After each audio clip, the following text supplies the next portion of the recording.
Earlier, you watched excerpts of our latest Hotline documentary, Mind Matters. The full documentary airs on Monday, February 28, 2022 on all JoyNews platforms. Now, Ghana Blind Union petitions government over inclusive education reforms and through the Education Ministry that visually impaired students should be included in the various education reforms in the country. They argue if visually impaired students are equipped with digital services, the country's quest to enhance its educational development will be more holistic and inclusive. Executive Director of the Union, Dr. Peter Obeng Asamoah, presented the petition at the launch of Accessible Blind Book campaign in Accra on Thursday. There's more in this report. Goal 4 of the Sustainable Development Goals aspires to provide all people with access to education and encourage lifelong learning opportunities in the quest to eliminate educational gaps. But Ghana is yet to achieve this, especially for persons with disability. In this regard, the Ghana Blind Union is requesting for all visually impaired students in the country to be given equal learning opportunities. And all learners with disability and we are calling upon the ministry to listen to it and pay rapt attention, give rapt attention to it, and please, please, please act on it. The Ghana Blind Union wishes to ask the Minister of Education to use your good offices to ensure the provision of audio devices to learners with vision impairment. These audio devices include those that we've just seen demonstrated. We've seen the Victor Reader or Victor Stream. We've seen the use of the tablets. We've seen the use of laptops with screen reader devices. We've seen the use of electronic braille. And there are other forms of assistive technologies. We are calling upon the Ministry of Education to ensure that these devices are provided to our learners in the school so that they will be able to access the reading materials that their sighted counterparts have and take for granted. We are talking about equal opportunities here. We are talking about leveling the playing field.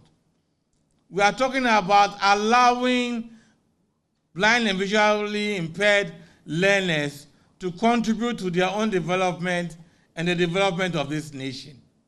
Deputy Education Minister John Intim-Fojo, in his response to the petition, assured the union that the ministry would explore opportunities in ensuring that their request is granted.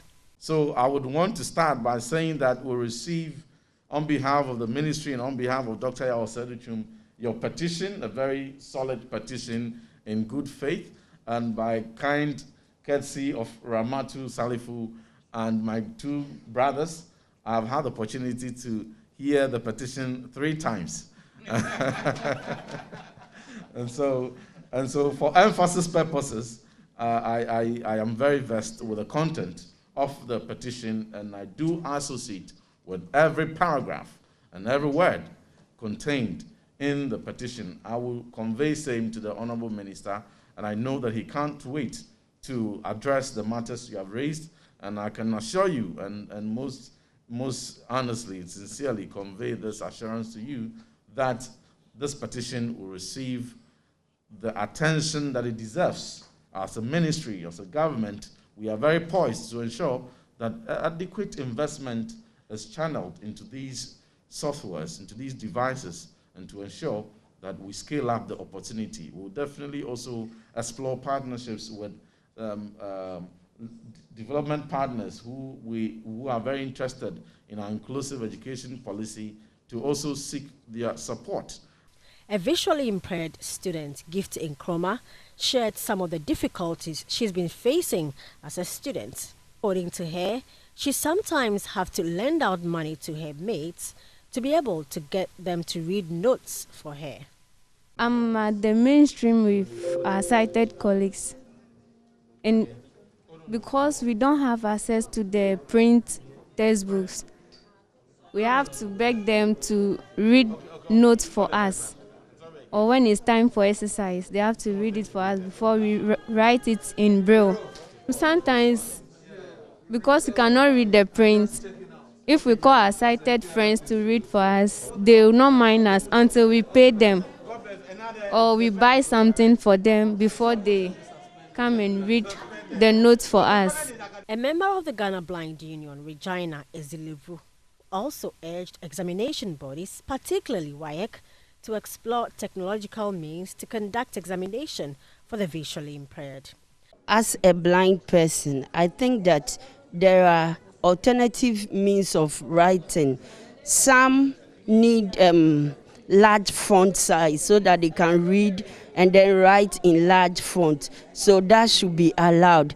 And then those who can, some also can use the computers to write the exam. So those who are computer literate should be allowed to use the computer to write. And then we have some people who cannot use the Braille nor the computer. They have problems with their fingers as well. So such persons should be given the alternative of recording their answers, so that after they record their answers, the audio would then be transcribed into text by experts, so that I can mark and then they get the exams. Gifty, like other visually impaired students, believe if she is properly assisted with the needed devices, she can make better strides. Mao Sidnumons reports for JoyNews.